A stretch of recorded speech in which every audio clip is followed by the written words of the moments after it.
I was so excited to get my shipment from Last Bottle Wines in the mail the other day, full of incredible red wines, all from Napa Valley. I love wine tasting, so having this to my door couldn't be happier. Also, couldn't be more excited that today's episode is brought to you by Last Bottle Wines. If you don't know already, they're a Napa-based online wine shop with a twist. They offer just one handpicked wine per day until it sells out, and they're always at incredible prices. We're talking 30 to 70% off retail. And the best part is that there's no subscriptions, no fees, and no minimum purchase. And I could not be more excited to bring this offer right now because they're having a marathon sale, which is coming up March 28th and 29th. Even better, we're offering Dateable listeners 10% off your first order with code DATEABLE. So if you are a wine lover like me, this is a great time to join. And did I mention that shipping is 100% free? So what are you waiting for? Mark your calendar for March 28th and 29th, or get on it earlier if you want. You can sign up at lastbottlewines.com and use code DATEABLE and find out why Last Bottle is the most fun way to discover and buy amazing wine. We are so thrilled to be partnering with Hinge. Hinge is the dating app designed to be deleted. As you all know, I'm a huge Hinge advocate as I met my partner of almost 3 years on the app. Even before meeting him, Hinge was always my go-to app because I met more relationship-minded people here and had some great dates. Clearly, I haven't been on the app for a little while, but I re-downloaded it to check out some of the new features. One that stood out to me was the voice prompt, my best friend's take on why you should date me, where your friend can hype you up. Not only does this make the profile creation less daunting, but it's not always easy to see your own green flags. So to test it out, I asked Yue some fun prompts to get her take on what I could put if I was dating again. So the first one, how long have we known each other? What was your first impression of me and how has that changed? Julie and I have known each other for almost 10 years. My first impression of Julie was that she's very social, but I've learned that she has a lot more depth to her beyond the social butterfly that she is. My next prompt, what do you think are my green flags? I would say she's deeply loyal. She believes in love, curious mindset, and she is fearlessly ambitious. And then last but not least, what kind of friend am I? Julie is the kind of friend who will always have your back, no matter what. Damn, that feels nice to hear. So download Hinge and try voice prompts today. Then find someone worth deleting the app for. The Dateable podcast is an insider's look into modern dating that the Huffington Post calls one of the top 10 podcasts about love and sex. On each episode, we'll talk to real daters about everything from sex parties to sex droughts, date fails to diaper fetishes, and first moves to first loves. I'm your host, Yue Xu, former dating coach turned dating sociologist. You'll also hear from my co-host and producer, Julie Krafchick, as we explore this crazy dateable world.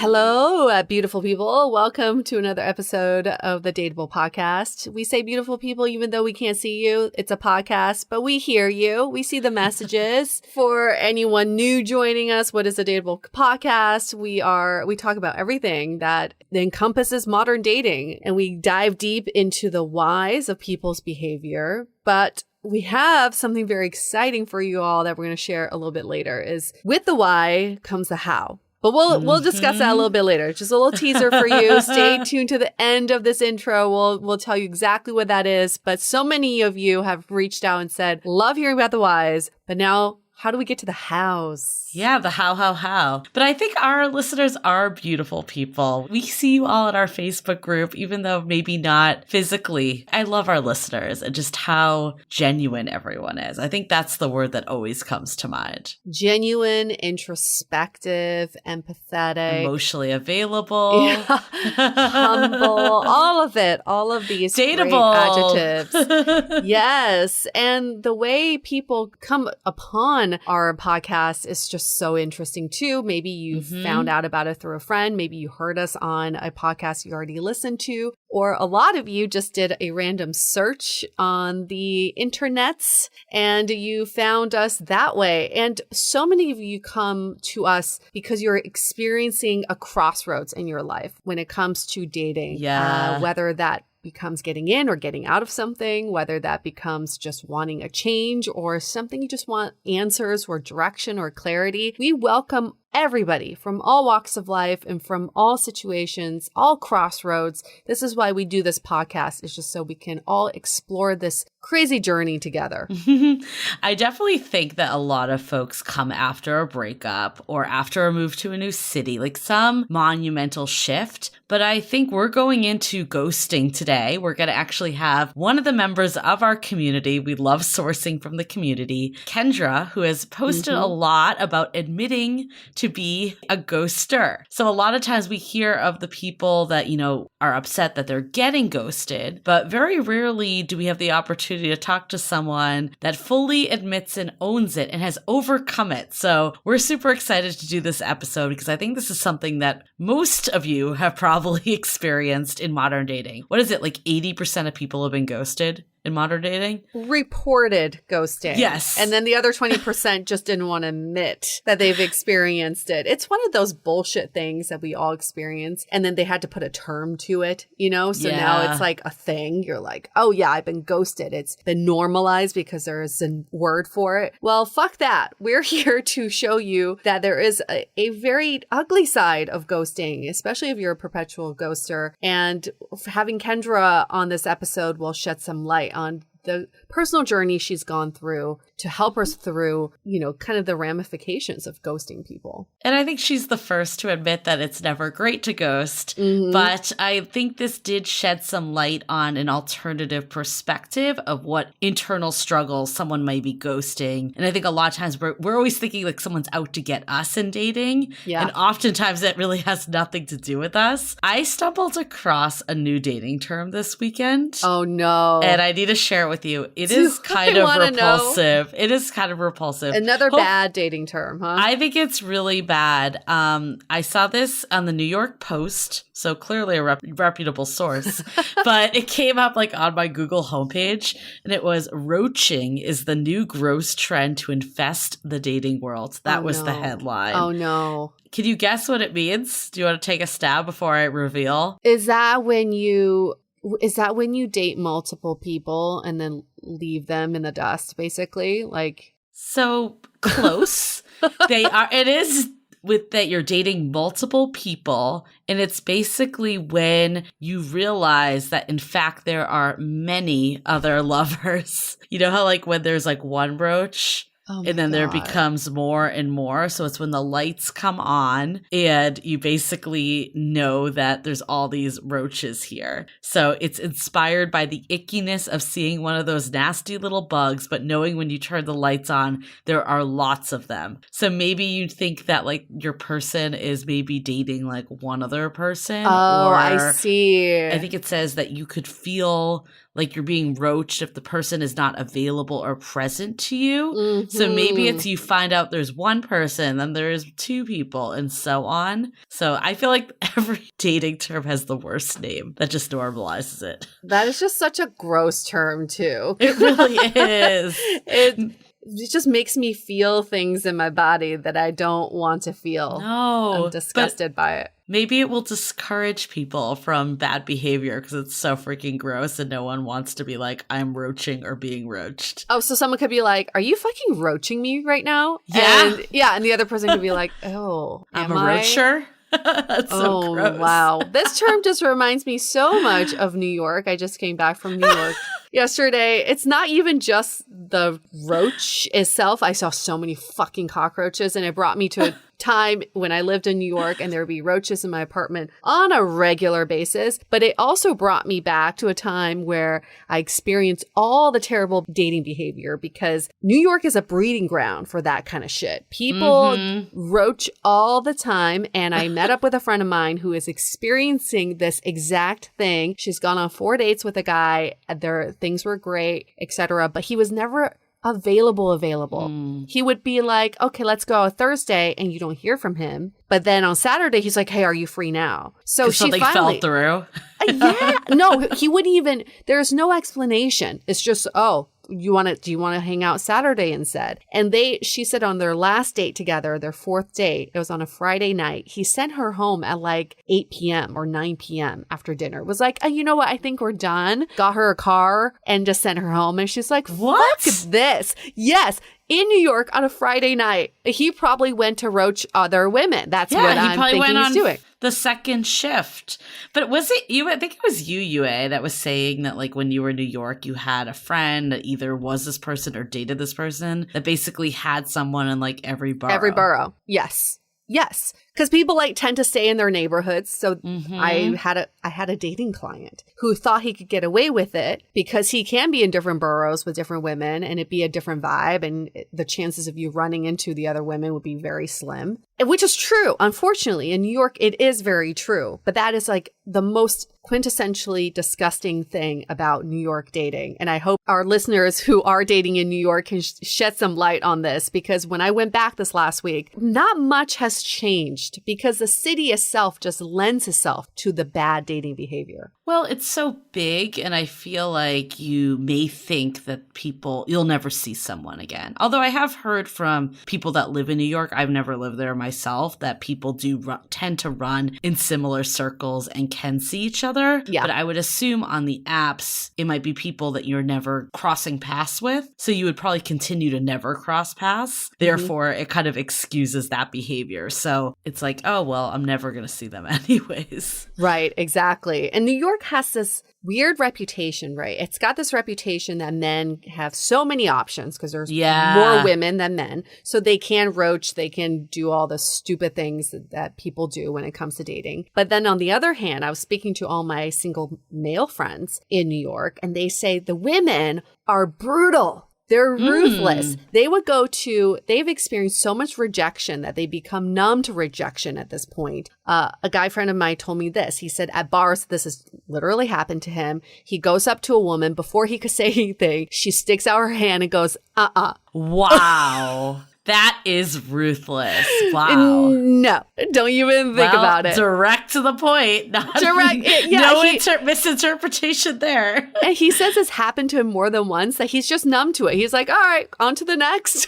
So did you feel like you got ghosted more when you lived in New York versus when you lived in SF and were single? I think so. Also because I also ghosted people. It just everything felt fleeting. That was the word. You go on a magical date with someone, and the next morning you wake up and you kind of are on the next train, you know? Yeah. You get, like, there's no sense of like, repetition, because there's just so many people in New York that if you ghost one person, on to the next. It's like easy to bounce back. So that's why I feel like it breeds that kind of behavior. Totally. I could see the paradox of choice being really hard there. It is such like, talk about Temptation Island. Manhattan is Temptation Island. But damn, I'm just thinking if I were single and just landed in Manhattan, oh my gosh, just the damage I want to do. My favorite ghosting story happened to me, and Yue was also involved in the story. And this one continues to baffle me because, like, if we're going to go from opposites to what we were just talking about in New York, I feel like in San Francisco, people ghost all the time, not saying that San Francisco is immune to it, but it's a much smaller city. It's 7 miles by 7 miles. Yes. And the bulk of people live in certain neighborhoods. So I feel like the odds of running into someone is high. Yes. Which should discourage ghosting. It doesn't always, but you would think it would. I remember I went on this magical date, so I thought, and I was connected to this guy on LinkedIn. We were in like the same industry. Oh, I totally forgot about that. Yeah, we are still connected on LinkedIn, which is ridiculous. But we had so many connections that you would think like you wouldn't get ghosted by this person. We had what I thought was like that date that you like share everything about you. We had a kiss at the end. We had plans set up. You were go super out attracted again. to him. I didn't even cross my mind I would get ghosted. Yes. At all. Right. So the next day he even texted me. Like he was the one initiating, chatting. I think I had to be like, hey, I can't like talk anymore. I'm at work. I remember I opened my app on like that Saturday. This was like Thursday, Friday, and then Saturday. I opened my app. He's no longer there. And I'm like, okay, It's a little weird, but I know people have different behaviors of unmatching people if they've met up or whatever. And Sunday rolls around and I text him. And I was just like something simple like, how's your weekend? But you were already suspecting something at that point, too. Well, because I thought it was weird that I wasn't in the app. I mean, it did cross my mind that maybe he just fell for me so hard that he deleted his app. I'm just kidding. That did not cross my mind. But I was like, this is a little weird that I'm gone from the app. Like, I did think that was weird. But I texted him not thinking that it was him ghosting. I think I was just like, oh, Is everything okay? Yeah. Or not even that. I think I was just like, how's your weekend? Like, I wasn't even, because he had texted me all day Friday, so it wasn't that weird. And then just nothing, okay? So I'm like, okay, like sometimes that happens. Monday rolls around, nothing. We had plans set up. So we had made the plan on Friday, or maybe it was even in person. I can't remember. We had the actual plan set up for that coming Thursday. Like we had date number 2 in the books. And Monday rolls around, nothing. Tuesday rolls around. Nothing. And I'm like, should I reach out to this guy? Like, this is super weird. So I like hit him up again. Nothing. And then I was like, maybe like something happened to him. You know how your mind always goes there? And of course, Yue, being the good friend she is, she's like, I'm going to get on this and help you out. To catch a ghost. I was just so pissed.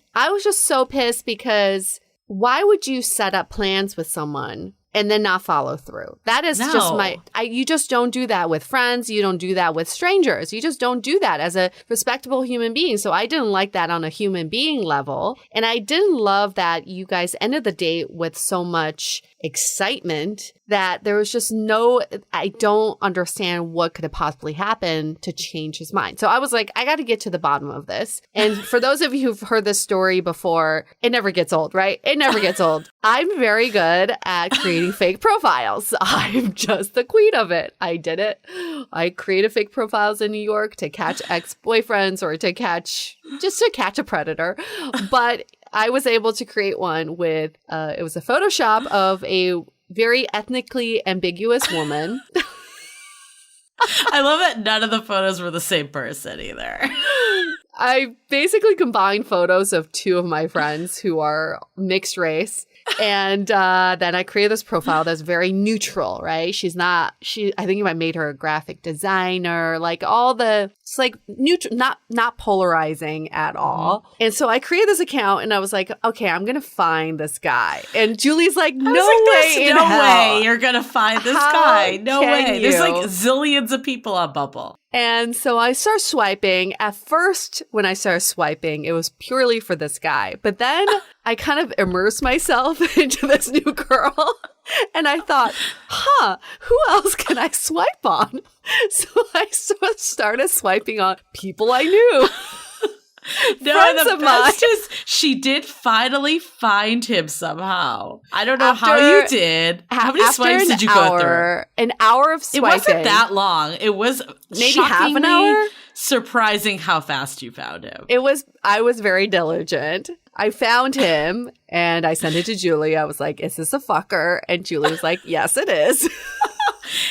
And of course we match, right? Mm-hmm. That is the beauty of this story, is that we match almost right away. So he's still on Bumble is what I found out, number 1. We matched almost right away and we started messaging. So I thought, well, if they were supposed to have a date on Thursday, what I was hoping to do was trying to get him to ask me out, and I would suggest Thursday. So we started texting, but he was very slow in his responses. But it didn't matter because Bumble has location tracking.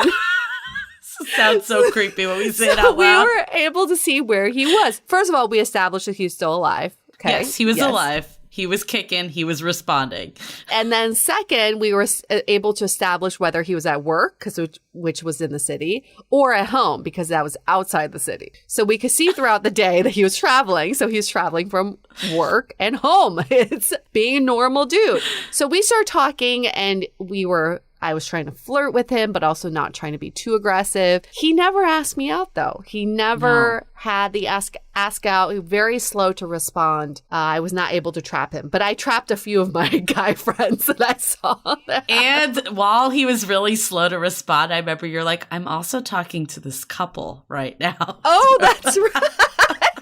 You're like, they're a little more interesting than he is, actually. I might shift gear over there. But you also failed to mention that your fake person had like 100% success rate. So you were just baffled why this guy was not taking the bait. The profile I created, again, is not polarizing. She's very attractive. Also, all different types of people would like her, including couples. And I just wanted to see, it was actually a really interesting experiment because of the week that I did this, nobody asked me out. Everyone was down this texting black hole of like, what do you do? What do you like to do for fun? There was, in fact, one guy I was speaking to that I lied so much about my upbringing, and it coincidentally was also his upbringing. Like, I named this this high school randomly in Fresno. Who's from Fresno, first of all? And he's like, that is down the street from me. I grew up next to that high school. Do you know blah, blah, blah? I couldn't believe it. So if you aren't getting a response you want, it's probably you being a troll on Bumble. No. Hey, first of all, I was the best troll ever. I was very responsive. You were. I was trying to take it offline. You were on it. But I did eventually text him again and was like, hey, like if things had changed for you, all you needed to say was that. Right. And I still hold that true. It's like, yes, I thought it was a great connection. The reality was we met each other for 2 hours. But then he never responded back to that. No, either, right? And I think that's the part I'm saying. It's like, I just feel like it's such a simple thing that you could just be like, hey, things changed for me. And I did find him on Instagram because I knew who he was. And it was clear that he entered a new relationship. Or, my theory, went back to an old relationship that he was never really completely out of. Right. And regardless, it looked like this person was like further along because it happened very fast. So I think a lot of times there is a lot of that going on with dating because people are just like testing out the waters. But I think I don't know. It's just like weird to me still that you just wouldn't be upfront with someone and say that. And I think people like to keep the option open by not saying anything. But I'm sorry, you're losing the option if you're playing those cards. Like, what is he going to do? Message me in a month? I'd be like, no, you fell off the face of the universe. People fucking forget, even if you're in a big city, word travels. Yes. And girlfriends talk. And if you do something shitty, they will tell their friends. And you will get that reputation. Even in a city like New York, this happens too. So don't think you can get away with shitty behavior, no matter who you are. Nope. So UA is for hire. She will track down your ghosts.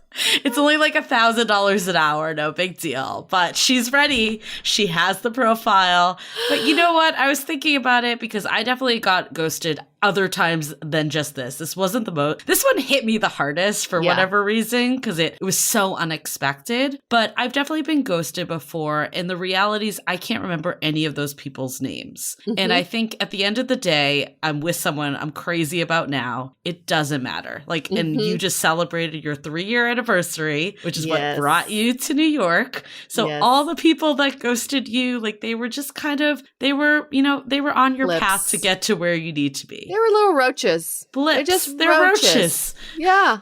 Roaches that I don't recall names of. I just remember they did not need to be in my life. That's all. Get them out of here. Yeah, so how was the anniversary trip while we're on the topic? The trip was fantastic. You can't go wrong in New York. And I feel like every time I go to New York, I just don't need sleep because you just have so much energy all the time without, drugs. It's just like, why does it have so much energy? I will say this, though. As an anniversary trip, I wish we had done something different because we both have so many friends in New York that it ended up being like a catch up with friends trip. And I didn't feel like romantic or we were connecting with each other. It was more like, hey, I want you to meet these friends and I meet your friends, which is nice, but not for an anniversary trip.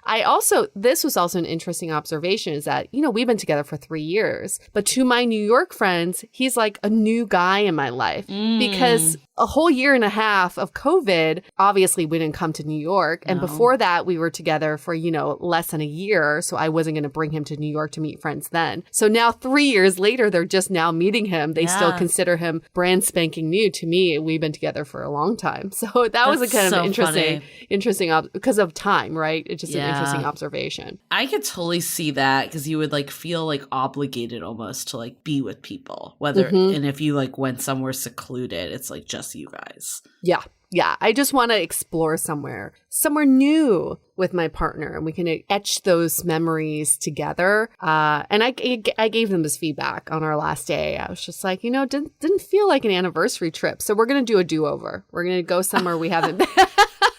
This was more just like a mini vacation. I love it. There you go. That's the beauty, is it never needs to be final.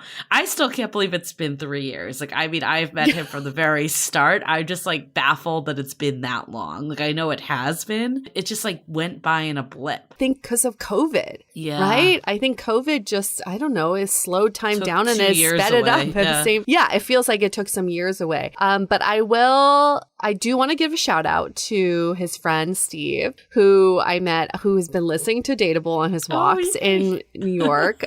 Steve says hi to Julie. And Julie, would you like to say something to Steve? Yeah, I'd like to hear if everything that Yue said checks out about New York. But I'm assuming you might be her source, so probably.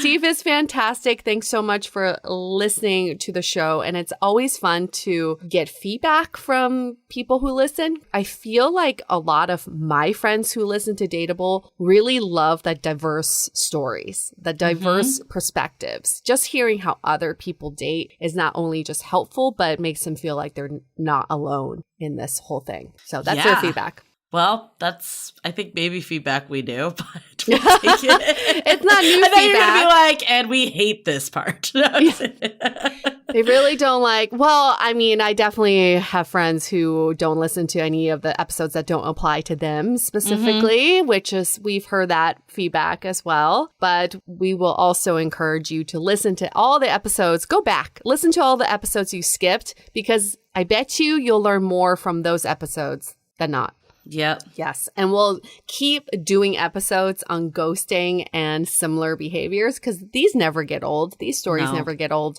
And Kendra's stories are so unique from her perspective as the ghoster that we thought that this was actually a little different than the other ghosting stories we've done. And this is related to our question for this episode, which is, how do you respond to people who've ghosted you? Is there a text that you should be sending to them after they ghost?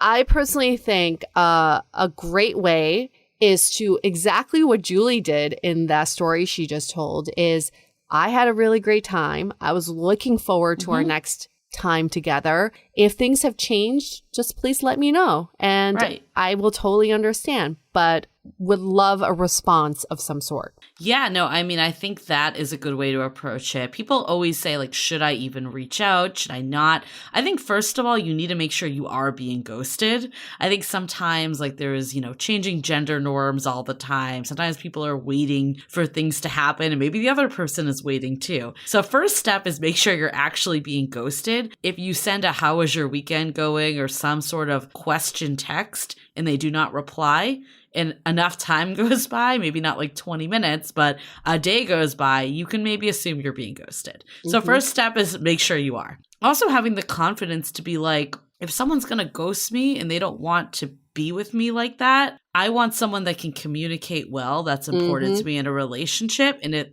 this person is basically showing me they cannot, because they cannot have that conversation that things have changed for them for whatever reason. So I've definitely sent a text to someone that was like, I had a really great time with you, like keeping it upbeat. I'm looking for someone that is like communicative and responsive. I don't know if there was a miscommunication somewhere, but if not, best of luck. Like basically closing the loop and giving them an opportunity, because there has been text glitches or whatever it might be. I've definitely had that happen before. So it's not like that couldn't happen, but you're kind of giving an opportunity for someone to be like, oh, wait, like this did get messed up. But you're not going into the text like trying to change their mind or do anything. It's kind of just to be like, I like to send it because I'm like trying to, help humanity every ghoster at a time, that like this isn't okay. And some people might say like, you don't need to send any text. And I think ultimately it's up to you. I don't think you're going to get like a different response when you send something like this.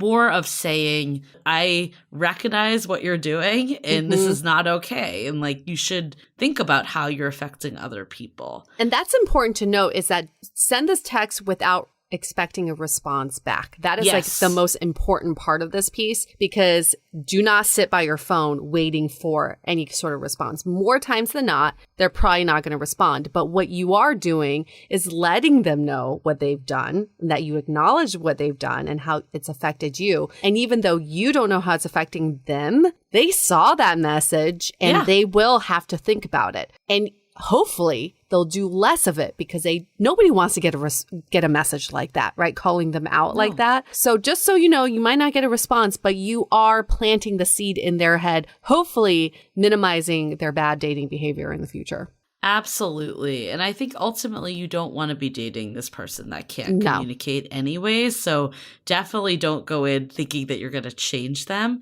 People say like, I don't need to send that message. And I think that's valid. If you really can move forward without sending the message, the action and the outcome isn't going to change at all. It's more of just getting it off your chest. I'm personally the type of person that likes to get it off my chest so I can move forward. So it isn't, I'm not doing it for them. I'm doing it for myself. But again, that's a personal take of what works for you. Yes. Yes. And don't go into it too aggressively, and don't try to blame them or attack them. You're just shedding some light on how you feel and acknowledging what they've done. Yeah. And we talk about it in the episode too, of like what the definition of ghosting is, and is an intimate relationship. But at least in our opinion, just interactions on a app that you haven't met the person doesn't qualify as that. Mm-hmm. So I personally wouldn't send that unless it was someone I had met in person. Yeah. Cool. All right. Shall we move on to announcements? Our big announcement. Yeah. So we talked about the why. This is how we intro every episode, because we want to get to the bottom of people's behavior. But then once you figure out the why, how? How do you implement the learnings? How do you get people to change their behavior? How do you change your own behavior? And we've been working on something for the last few years, believe it or not. COVID really lit a fire under our asses to get this in order. We truly feel like we cracked the code on love, believe it or not. And we've tested this out on ourselves. Obviously, the two of us are in loving relationships. And it's because we've implemented some of the learnings that we've been collecting for the last 5 years. And cracking the code doesn't exactly mean hacking the system or shortcuts to love. It just means we figured out step-by-step approach to building up your confidence, building up this feeling and atmosphere and this life where you can create and find the love of your life. And we truly, truly believe in this because we've seen it for ourselves. We've also seen it for some of our members and listeners. So a couple ways to get all the announcements. Sign up for our email list. Go to dateablepodcast.com. Follow us on Instagram at dateablepodcast. Join our Facebook group, Love in the Time of Corona by Dateable Podcast. Those are the three places we will be making the announcement first before we announce it in other channels. Awesome. So the how, here we come. Oh, we've been keeping the secret for so long. I'm so glad that we can finally let it out into the universe. Reveal it to the world. Yes. Okay. Let's get into some of our sponsors this week. This episode is sponsored by BetterHelp. It is no surprise. Julie and I are huge fans of therapy, especially online therapy, and BetterHelp can do exactly just that. They match you with your own licensed therapist and connect you in a safe and private online environment. I was able to start communicating with my therapist in less than 48 hours, super fast. BetterHelp is committed to facilitating great therapeutic matches, and it's more affordable than traditional offline counseling. Their licensed professionals specialize in everything from stress management, anxiety, trauma, dating, and grief. We at Dateable wish for all of you to live a happier, more wholesome life, and we think therapy and prioritizing your mental health will accomplish that. So as our listener, you'll get 10% off your first month by visiting our sponsor at betterhelp.com/dateable. Join over 1 million people who have taken charge of their mental health. Again, that's BetterHelp, HELP.com/DATEABLE. This episode is made possible by Lugs. Amidst the golden age of the 90s, Lugs found its footing as a leader within the footwear and fashion space. Priding itself on quality materials and supreme comfort, the brand never wavered with the passing of trends. Whether you remember the brand's early appeal within the hip-hop culture or the countless celebrity endorsements, one thing remains the same: Lugs' distinctive style. Julie and I both have a few different styles of Lugs shoes, ranging from their iconic boots to their canvas sneakers. Even though they're so different in style, one thing remains the same: they're all so comfortable and light. I love my flirt high zip boots that I can wear with cute summer dresses, and my canvas sneakers go so perfectly with my jeans and t-shirts. Fun, comfortable, everyday wear, realistically priced and affordable. So go treat yourself. You can never have too many pairs of Lugs. Exclusively for our beautiful listeners, get 30% off full price items now by going to lugs.com and entering the code DATEABLE. Again, that's LUGZ.com and entering the code DATEABLE for 30% off full price items. Okay, let's hear it from Kendra, a reformed ghoster.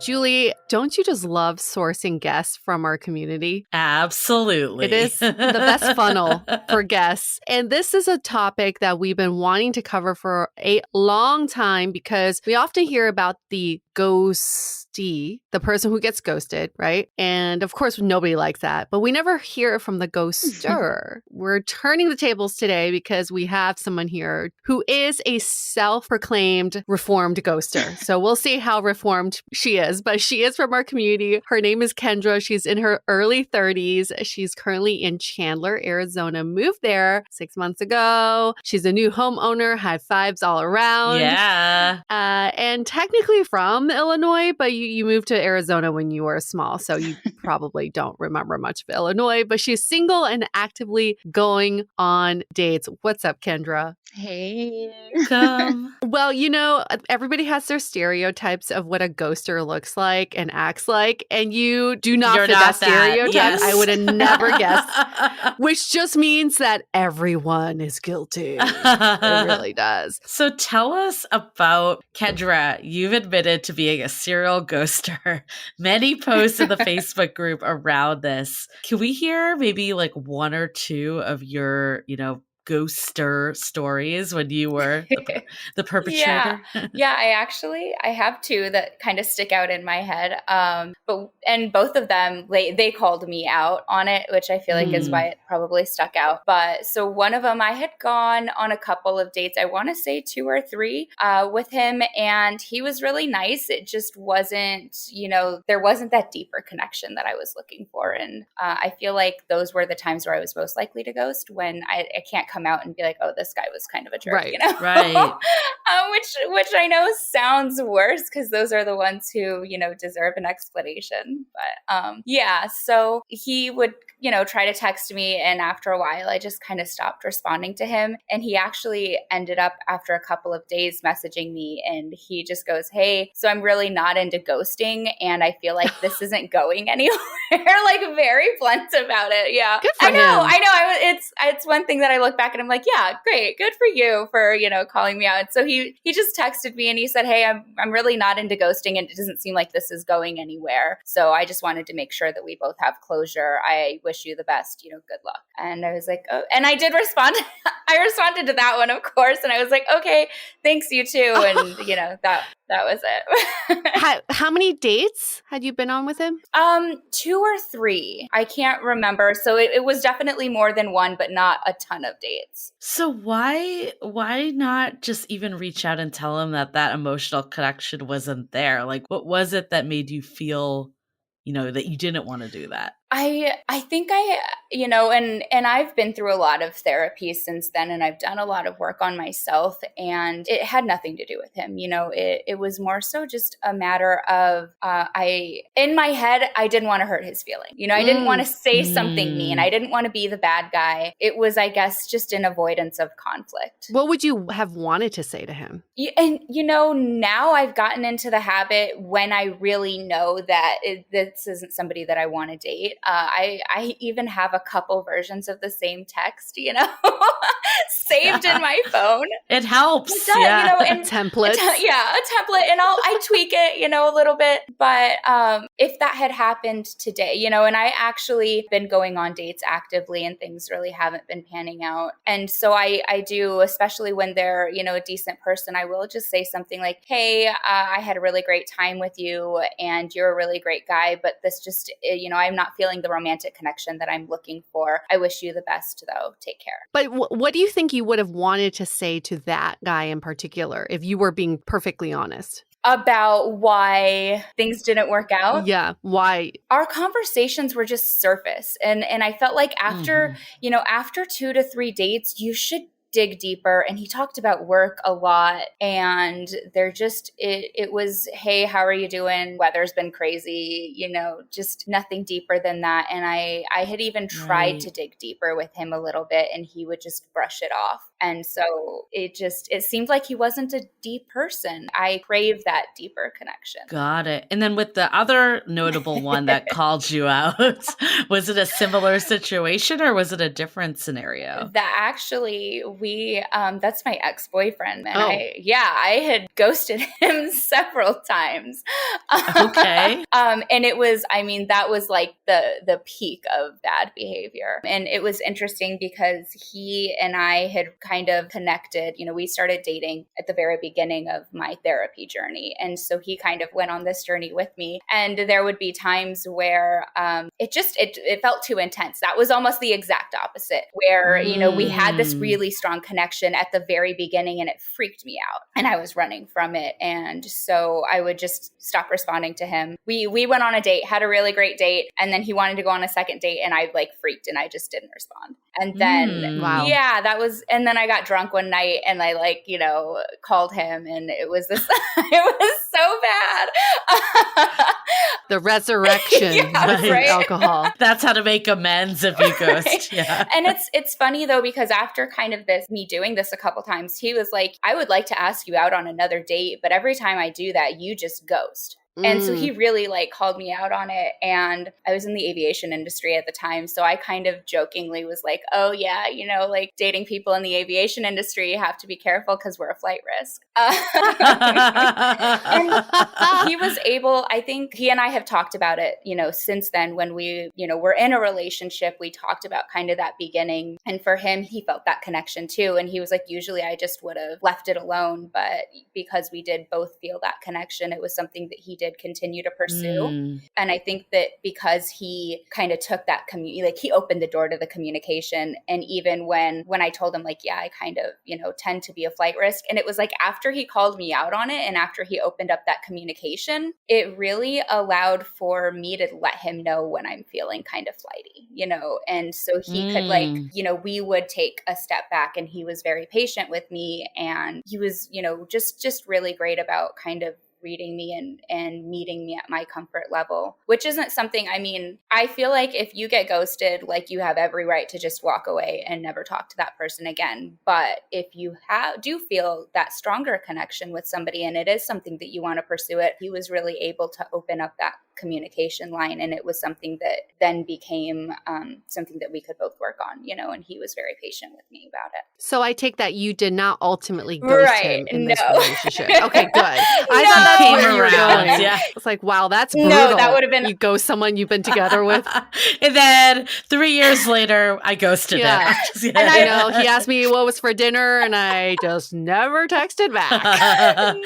No. And I've never been in like a real, you know, in a relationship where we kind of were established. We've gotten past the dating phase. I've never ghosted somebody. Not that there's any okay or appropriate time to ghost someone, but. Got it. So it's more like the early stages. And it sounds like, from what I'm gathering, it's when you're avoiding situations. Yeah. Whether that's that you're just not interested or that you're overwhelmed by how interested you may be. Yeah, it's like that avoidance of, and I think it's conflict, it's rejection. You know, there's a lot going on there, and all of it had to do with me and like my fears and my personal hangups concepts. And it didn't matter what type of person that other person was. It had nothing to do with who they were as a person and everything to do with kind of my shortcomings. Do you identify as having avoidant attachment style? I actually have not avoidant. What is it? Anxious? It's like where you're kind of. Is it fearful avoidant? Fearful avoidant. Yeah. So sometimes Okay. it can kind of go both ways. And now I do lean a lot more secure. Again, that's, years of therapy.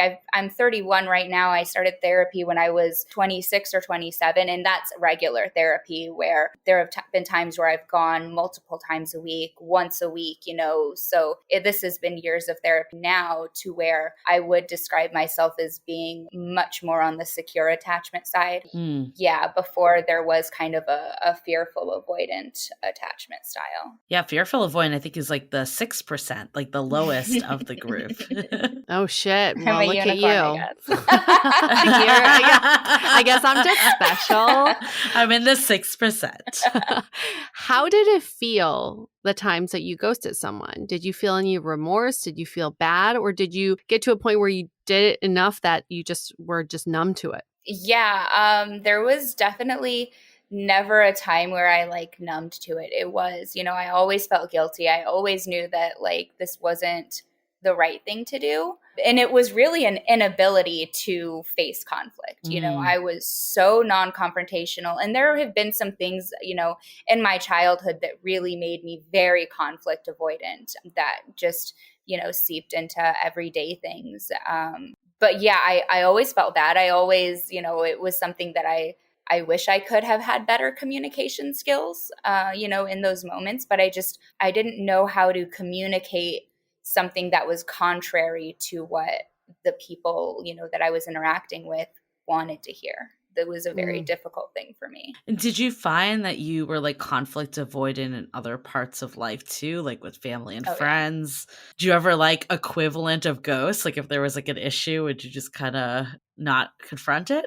Yeah, it's funny too, because even growing up, I wasn't just known as a dating ghoster. Even in my family dynamic, if there was a conflict in the house that didn't have anything to do with me, it was my dad would sometimes make comments that there would kind of just be that tension in the house, and then all of a sudden I would disappear. And it was just, I wasn't comfortable with it, and conflict in general was not my forte.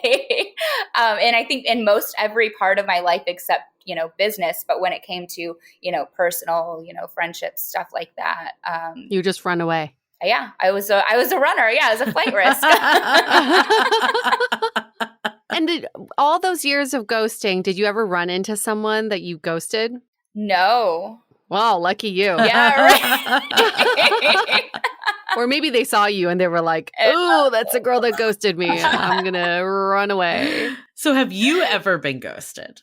Flip side. What's really funny is I just got ghosted this week. Oh, well, karma is a bitch, isn't it?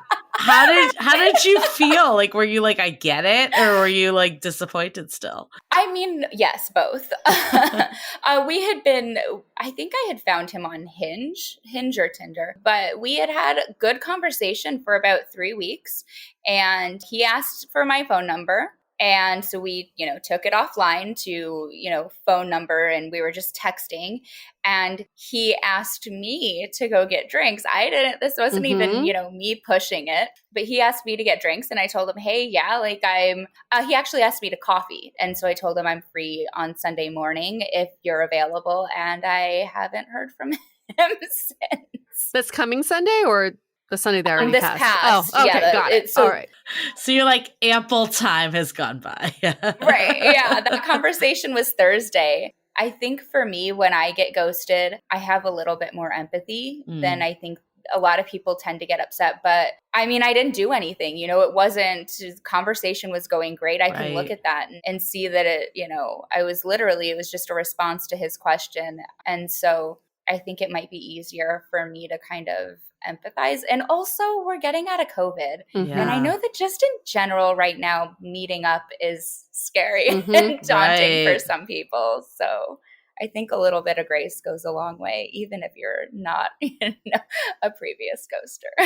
Okay, let's take a quick break from all this great discussion for a few messages. Living with ADHD can be a challenge, and dating with ADHD is definitely a challenge, we've heard many of you say. But finding the right care and proper tools needed to succeed can be life-changing. Done is an online ADHD care platform that can get you all the resources you need to help manage your ADHD. Online visits, refills, and a 24/7 care team made for you. In just 1 minute, Done's online assessment can help kickstart your ADHD treatment journey. With experienced clinicians, worry-fill refills, and online visits, you can start getting personalized care as soon as today or tomorrow. So contact an expert team that can help you around the clock and get a personalized treatment plan just for you. Here's how you do it. Take a free 1-minute assessment and book an appointment with a licensed ADHD clinician as soon as the next day. Get continuous care, one-click refills, insurance coverage, and 24/7 care team support with Done for just $79 a month, and pharmacy copays as low as $0. Visit get.donefirst.com/podcast to learn more. That's get.donefirst.com/podcast to learn more. Done. Turn ADHD into your strength. This episode is made possible by Armoire. Armoire makes getting dressed easy. With a clothing rental membership from Armoire, build the perfect wardrobe with brands that are high quality, unique, and recommended just for you. All you have to do is take a 5-minute style quiz and select items from your dynamic, personalized closet. The styles show up at your door in as little as 2 days. Then when you're ready for new clothes, just swap them out. Listen, I live in Southern California. There is absolutely no need for puffer coats or any sort of those winter jackets. But when I travel anywhere else in the world in these cold months, I'm often burdened with the task of getting winter clothes. And now with Armoire, I can just rent my winter wardrobe. It's brilliant. Right now, our listeners can give Armoire a try and get up to 50% off their first month. That's up to $125 off. Just visit armoire.style/dateable. That is armoire.style, spelled ARMOIRE.style/DATEABLE to get up to 50% off your first month and never worry about what to wear again. Try Armoire today.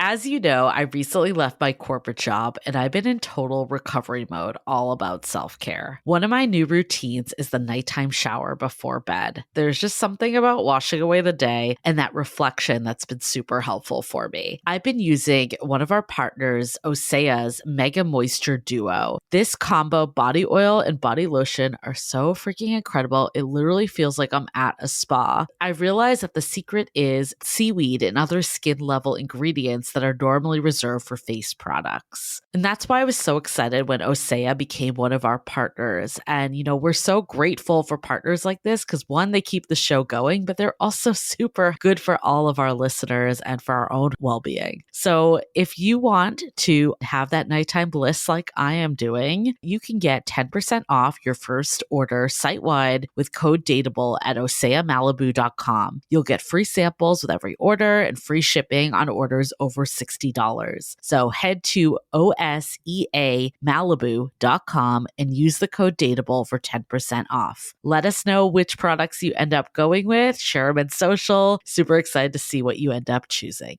Were there any other reasons that you would ghost outside? I mean, obviously conflict avoidance was the big one, and then just this overwhelmed feeling. Was there ever like a time, for instance, that you got in a relationship with someone else or you started pursuing another person, you didn't want to have that convo with someone? Or were there anything else you can think of? No, I don't typically date multiple people at the same time because I know that does come up sometime where people don't want to have that conversation of, hey, I found somebody better.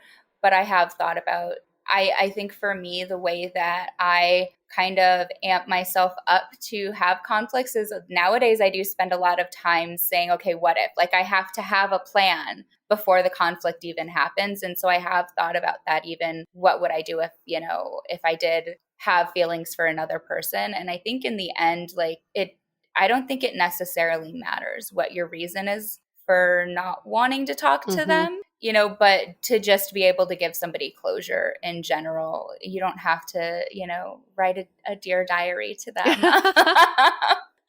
but just even a generalized, hey, this is how I'm feeling, and do it respectfully. And you don't have to give them the X, Y, and Z of why it's not working out unless they ask for it and unless you're comfortable. And then I know obviously years and years of therapy, like what got you to that revelation though, that like this actually isn't that big a deal to send this text? I think it was small practices in having my own boundaries, small, okay, why are you feeling this way? Because I feel like if I give somebody a boundary in general, like I feel like they're just going to explode. And it was like, oh, as I spoke this out loud to my therapist about like, okay, well, how do you feel? What do you feel like is going to happen? And then I'd be like, oh, like they're going to hate me. And oh, but is it the worst thing in the world because you're wanting to end something with somebody anyway. So even if they do dislike you, and it was just kind of coming to that realization that this worst case scenario, it'll be okay. Even not everyone has to like you. And so it just got to the point where it was just taking those small steps. And I even would start setting little boundaries in the beginning. Like, actually, there was one thing, Julie, that you had said in a previous podcast about kind of setting boundaries early and just telling them even before it gets to the in-person about, hey, I'm not always comfortable like with physical touch in the beginning, just so you know, like for the first few dates. And so even to just set little boundaries and see how they're responding to that. And then it was like, oh, people don't react the way I thought in my head. They're not acting outlandish and the vast majority of the time now when I just, hey, I'm not interested, good luck. It's like, oh, thanks, you too. Right. Yeah. Right. There's no conflict. It's not a big deal. You're like, they actually probably like me more than if I just ghosted, Right. Yeah. Was there any one particular instance that made you want to become a reformed ghoster? Something big when you're like a big event, or it's just a culmination of all these events? I think it was a culmination of those events. I think it really started with just kind of being frustrated that everything would get pent up for me, like I'm not speaking any needs. I'm not speaking my boundaries. I'm not, letting people know when I'm uncomfortable with them, when I don't want to see them anymore. And it was just that kind of me not really being able to, I guess, exist in my own space or feeling comfortable existing. And so I think it was just more a culmination of everything and really just, and even in my family dynamic, like we're not a family of communicators. If there's a conflict in my family, with our parents or something, it's just, okay, everyone stays radio silence until we're upset or until we're done upset. I just didn't have a good toolbox, of communication devices to begin with. And so I think as an adult, part of being an adult is, kind of realizing what you do have to work with and finding the tools that you need to kind of be an upstanding member of, of society and just being be dateable. Right. Exactly. Yeah. To be dateable. But I think a lot of people struggle with this. I think at the root of it is that we are not taught communication and we have this built up. I don't know. I always think it's like funny when people like send the text message though, like when you don't actually, like if you haven't initiated and then someone sends the text that's like, hey, I don't think this is going to be a fit. Like that almost like feels like preemptive to me.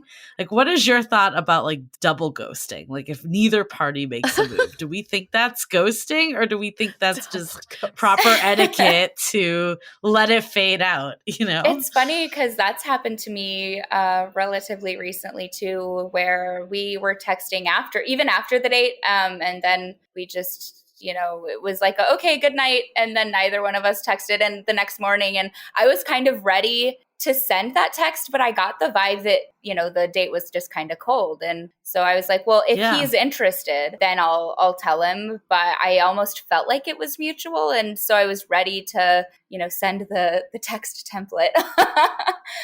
But he never ended up reaching out either. And honestly, like, I know for me, who's very fearful of conflict, even now, I was just kind of like, dodge that bullet, Right. But it's a weird line to draw, because at some point it is ghosting, and at some point it's just completely unnecessary communication. Oh, And so totally. Yeah. where do you draw the line? I feel like regardless of where you are in dating with this person, I feel like there's always the other person always deserves some sort of closure. Even if it is maybe a little earlier on, but it doesn't have to be like, hey, I just don't see us having a connection. It could just be, I've had a really great time with you. Maybe I'm just not maybe I just don't see us as a fit, but thank you for the time that we spent together. I feel like everyone deserves a little bit of closure. Yeah, I don't know. My personal take is like if someone's not reaching out, there's no need to like reach out and tell them it's not a fit. I think there is like a little bit that's unspoken, because then that also gets into the boundaries of like, what about just every message that's sent on a dating app? If you don't reply to that, is that ghosting? Like, I don't know. I don't know where the line is. In today's world, that could be a lot of messages you have to send to like every last person. I think if you've gone on an actual date and someone is actively reaching out and you choose not to reply, that to me is the definition of ghosting. But that's my opinion. Well, ghosting is the practice of ending a personal relationship with someone. So I would argue that the text that you exchange back and forth on dating apps, it's not really a personal relationship yet. Yeah. It's it's a app relationship, but it doesn't really count yet. I agree on that. I mean, I guess like from your experience, Kendra, what piece of wisdom would you have for someone that's struggling with this also? They tend to ghost because they don't want to face conflict. Like, what would you tell them from your reformed ghosting? I would say to definitely get a template, prepare something. And I mean, there are so many resources online that will even show you, which I've looked up. I've talked to friends about this, crowdsource, but do something, because not only is it going to give you and that other person closure, but they'll respect you more. And I think that you are being a more kind person if you let them know, rather than making them wonder, giving them anxiety, because I think at the end of the day, the vast majority of ghosters, they're not doing it because they're jerks. They're just doing it because they don't communicate well. And that, that can be a work in progress. So I would definitely say if you struggle with it, have something prepared. So, have it in your mind that, this is being kind is giving them that closure. It's not mean to tell them, hey, this isn't working out. It is mean to ghost, though. I think that there is a level of just having general respect for other humans, and giving them that verbalized closure that they need. Yeah. How specific do you think the closure should be? Because I'm thinking about your first example. You felt like you weren't connecting on a deeper level, and you felt like he was a little surface level. Is that something, if you had to go back in time and write this closure text, is that something we should be pointing out? Or is it just, I just don't see as being a good fit? Because personally, if I were him, that's great feedback. I wish I would get that feedback so I know not to be like that on future dates. Or I would think, oh, well, Kendra, I can go deeper. Like, give me another chance. Right? So yeah. I feel like in that circumstance, that kind of feedback is sort of necessary. And they're helpful. I've even talked to my therapist about this too. And I think it depends also what level of investment did they have in you. I think if you went on 1 or 2 dates, I don't think you necessarily owe them much. If you want to, and if you feel comfortable, then yeah. I know I had this conversation with a guy too, where we literally went on 1 date together, and it was to the mall food court. There was no money spent on either end.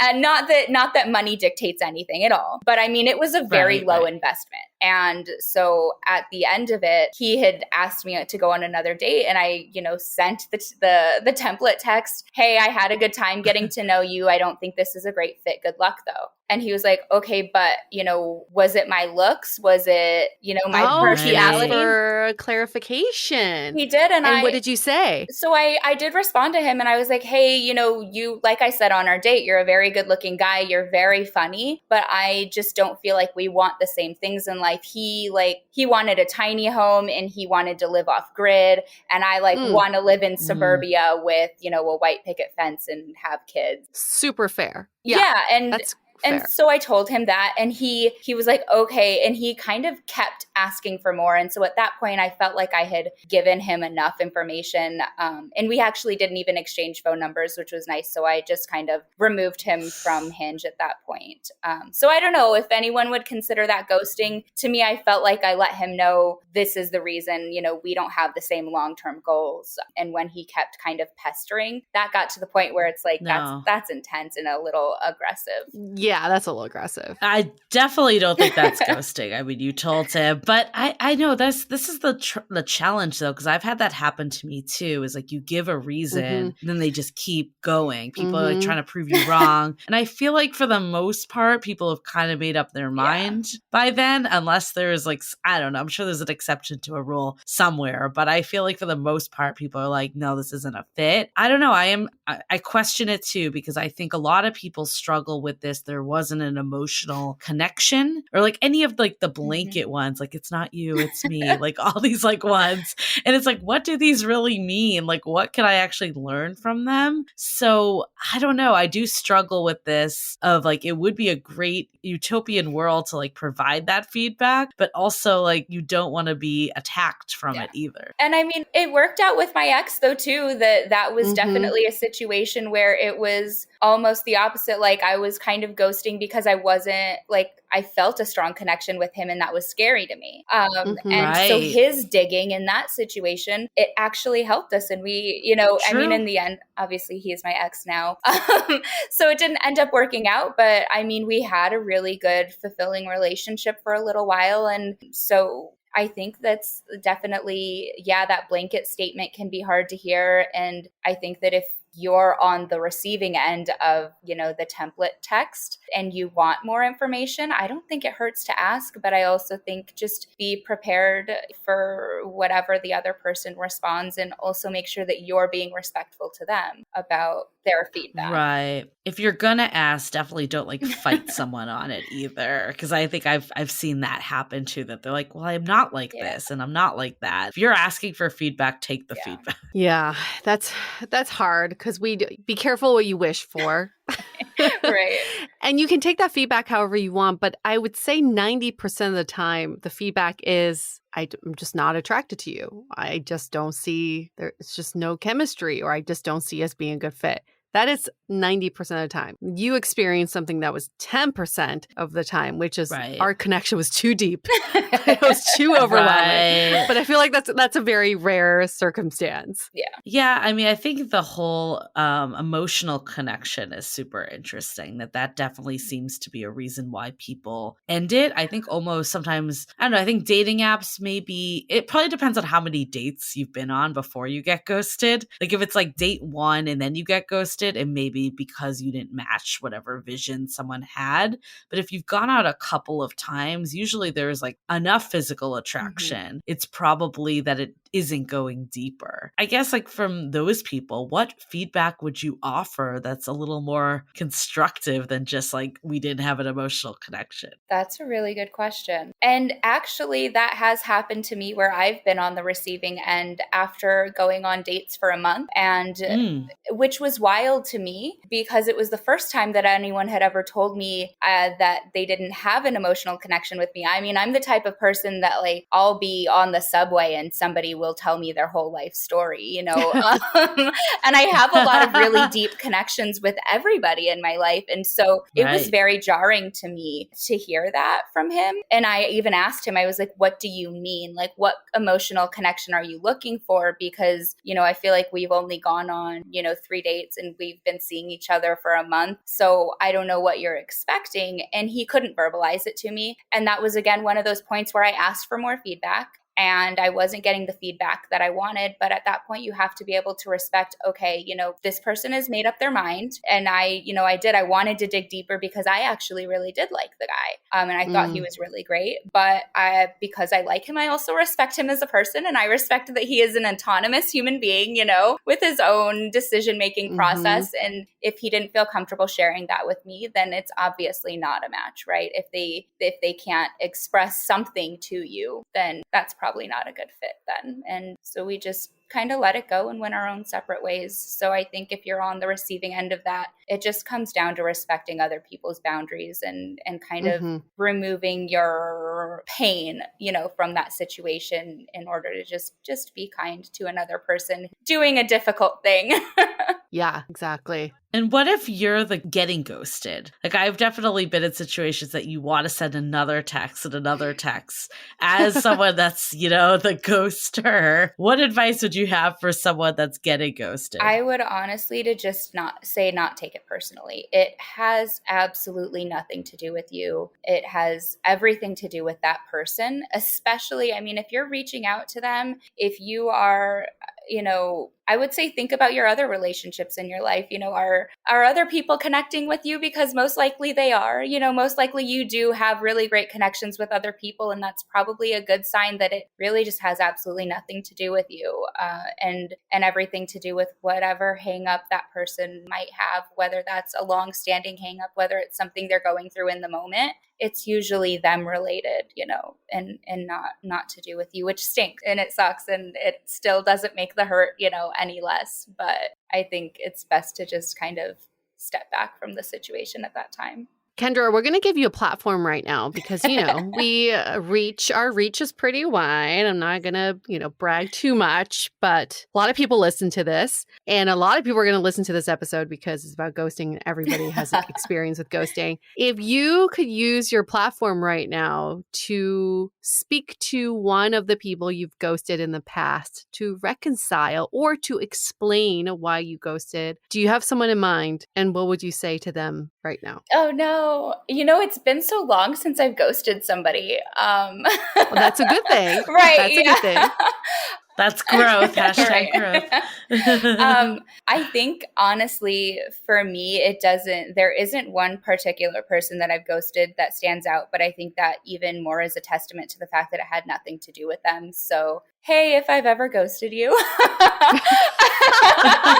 it had nothing to do with you. You know, I think it's, if I did ever ghost you, it didn't have anything to do with you and it didn't have, you know, anything to do with the shortcoming of you, but it was 100% my own personal shortcomings and my own discomforts and things that I was dealing with. So it doesn't make you any less of a person. If anything, it made me less of a solid person at that time and not in a healthy mindset, but that's all me and not you. Well, that is a great segue to takeaways because I think we've said this before, like we've hypothesized a lot of times that this is why people ghost. And I think hearing it from you directly as someone that admits they've done this before, that it really has nothing to do with the other person is so powerful. So I think people, like, the next time that they're experiencing this, no action and no words is communication, or no communication is communication. And I think so many times we want closure from something of why did this person drop off the face of the universe and why did they ghost me and what went wrong and all that. And in a way, it almost doesn't matter. All that matters is that it's not happening. We can just remember this conversation that it probably is something they're going through. The reality is after a couple dates, you don't know someone that well. You really don't know what's going on. You don't know what their childhood upbringing was. You don't know, what else is happening in their life, if there's someone else in the picture, or they've been, a fearful avoidant all their life. Like, there's so many things that you just don't know. And I think knowing that it doesn't have to do with you. And ultimately, if you feel that you are a strong communicator, why would you want to be with someone in that position? And it's not saying they're a bad person. Look at you. You clearly have done the work and you've done the growth and you won't do it now. But you also don't want to take someone on when they need to do that work for themselves. My takeaway is maybe a really good question on dates is, how do you handle conflict? Yeah, I like How that. did you grow up handling conflict? If there's conflict in your household, how would everybody react to it? Because it's very telling. The way you told that story, Kendra, I kind of had to think back to my childhood. And if my parents were fighting, hell yeah, I run away. Like, I don't want to be part of this. And if they were mad at me, I would hide. I would find every dark corner or somewhere on the playground. I've run away so many times from home. My mom spanked me so hard this one time. I ran away while she was taking a nap. I was like 7 years old. I got on the bus and went all the way across town to my other grandma's house. Damn. And my mom freaked the fuck out. And I realize now thinking back to that moment is because I was raised to run away from conflict. Yeah. Yep. And so that explains why I've ghosted. And I would argue that most people have ghosted. So my second takeaway is the best thing you can do in situations of ghosting is to not ghost yourself. Okay? Don't do it. You can only control your own actions. Other people can ghost you, whatever. You can't control what they're doing. But at least for you, know that to be a decent human being, don't ghost. Just don't do it. At least you can control yourself and your karma can be a clean slate while other people experience whatever they will need to experience in this lifetime. So I really appreciate those stories, Kendra, because those are the two that really bubbled up for me. Any other takeaways about ghosting? No, I think I would say the one thing is that if you are being ghosted, that I really want to drive home, because I know it's hurtful, is to really just remember it doesn't have anything to do with you, the person being ghosted. And it probably has to do with them, and they're probably doing you a favor, because I know when I was ghosting, I was not in a place where I was, doing anybody any favors, and I probably wasn't a good partner at the time anyways. So, and when you're with that great partner, because we know eventually you will be, you won't even remember the names of all these people that ghosted you. Right. Nope, exactly. Well, for all of our listeners, if you have been ghosted by Kendra, feel free to reach out to us and we'll have you confront her on our show. Oh, that would be great. I'm so open to it too. See, Part she 2. is. Let's do it. She Let's is. do it. So, we're not joking about this. If you want to confront your ghoster, or if you want to bring on your ghostee to reconcile a relationship, we are more than happy to give you a platform to do so. But first and foremost, thank you, Kendra, for using this platform to talk about your reformed ghoster status. It's so nice to see that growth and change. I think you are officially reformed. We were going to assess it at the beginning, but I think you've passed the test. I'm so happy. Yes. The fact that you said you haven't ghosted anyone in a long time and you couldn't remember someone to even give them a shout out to, that's a good thing. That's a good thing. Thanks. A step in the right direction. And for all of our listeners, again, we are also very thankful for all of you who have given us a good review in Apple Podcasts. We won't ghost you. That is the opposite of ghosting. It is reviewing. So if you could give us 5 stars in Apple Podcasts, it really helps us not only get some awesome guests such as Kendra, and also helps us support the podcast, because we do not make money from this podcast, but there are expenses to keep the show running. And it really helps when we have these reviews, because then sponsors come in, they go, they're legit. We'll support them for these episodes. And that's how the podcasting industry works. You're welcome. So 5 stars in Apple Podcasts with a little blurb of why you love us. We always love reading those. Okay, well, we're going to wrap this up. Stay dateable. The Dateable Podcast is part of the Frolic Podcast Network. Find more podcasts you'll love at frolic.media/podcasts. Want to continue the conversation? First, follow us on Instagram, Facebook, and Twitter with the handle @DateablePodcast.